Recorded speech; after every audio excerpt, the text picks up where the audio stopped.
ঝিঙে তো আমরা সবসময় ভাজি বা রান্না করেই খাই, তবে আজকে আমি পুরোনো দিনের একটা রেসিপি ট্রাই করব।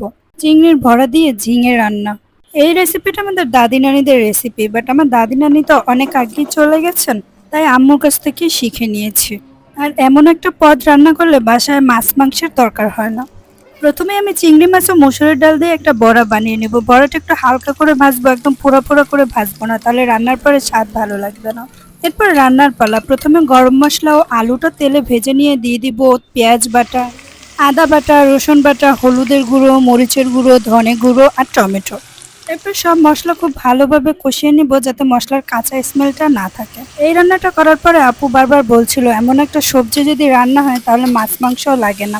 ঝিঙেটা দেওয়ার পর আমি কোনো ধরনের পানি ইউজ করব না। ঝিঙে থেকে যে পানি বের হবে সেটা দিয়েই খুব ভালোভাবে কষিয়ে নেব। কষানো হয়ে গেলে বড়াটা দিয়ে আরও 2-3 মিনিট কষিয়ে নিয়ে দিয়ে দিব 2 কাপ পানি। সবশেষে দিয়ে দিব কাঁচামরিচ। ব্যাস রেডি। আজকের মতো আল্লাহ হাফেজ, টাটা।